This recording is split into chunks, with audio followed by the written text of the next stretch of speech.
When Doc Martens first appeared in the UK in 1960, they were working boots that would cost you under $3 a pair.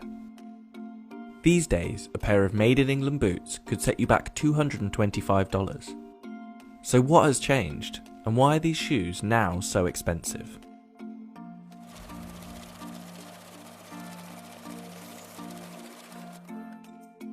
Doc Martens are a style icon that has endured for over 50 years.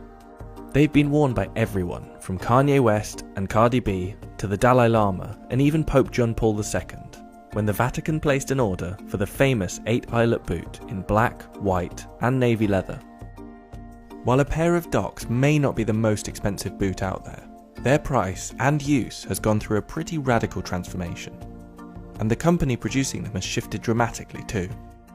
From a family-owned local factory to an international fashion brand owned by a private equity firm, since 2014 the price of boots has risen by almost 25%, sales have grown year on year, and profits were up 70% in 2018 to 19.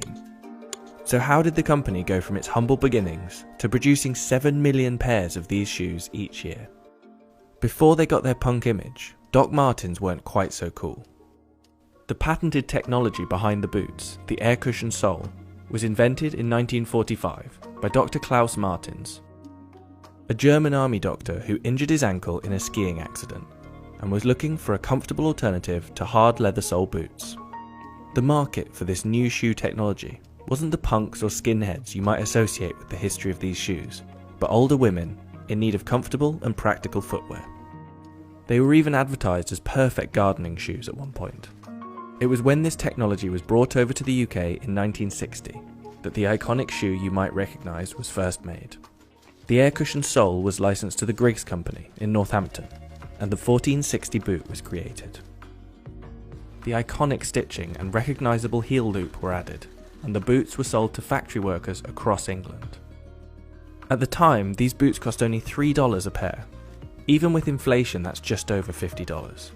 They were cheap, hard-wearing and perfect for postmen, policemen and workers on their feet all day. The boot was quickly adopted by any countercultural movement that appeared, and they became a mainstay in glam, punk, skinhead, ska and goth style, among many others. Doc Martens' fashion status wasn't always guaranteed though. After the boom in the 90s, the boots dipped out of fashion and the company struggled, almost going bust in the early 2000s. As the industry shrank, the cost of manufacturing shoes in England also got more expensive, and by 2002 it already cost around $87 for a pair of Doc Martens. That's around $140 with inflation. Northamptonshire was once the home of shoemaking in England.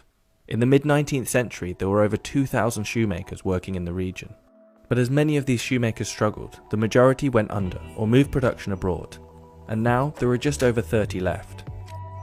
Doc Martens followed suit, moving their production to Asia. The company still makes shoes in its Northamptonshire factory, but now this is only around 2% of its total production. Doc Martens says this relocation hasn't changed the way its shoes are made at all. We wanted to see if there actually was a difference between the new Asian-made boots, the more expensive made-in-England variety, or a vintage pair from before the move. We spoke to someone who's torn down multiple pairs of these shoes to find out. I'm Weston Kay, I'm a professional leather worker and I cut boots and shoes in half on YouTube. Yeah, I would say the production methods are really similar between the Asian-made boots and the made-in-England boots. They have a lot of the same features on the inside of how they stitch their boots are identical. The construction is really similar. They still heat sew the sole to the welt. I think a lot of the big differences between the vintage boots and the newer ones, it's stuff that you would only notice if you cut it in half almost, or if you wore them for long enough time. The vintage Doc Martens had a way better midsole that adds a lot of comfort. They had a wooden shank and the leather was just a lot better. So they lasted longer, they're more comfortable, they have the support you need. The newer ones just have worse versions of the old ones' materials. I wouldn't describe them as a super durable or long-lasting boot, but a lot of people are just buying these boots because they're Doc Martens anyway, and they're gonna be comfortable, they're gonna last a decently long time, so most people are gonna be happy with them. We contacted Doc Martens about these comments, and a spokesperson told us, "We have not altered any materials or manufacturing processes that would jeopardize the quality of our products.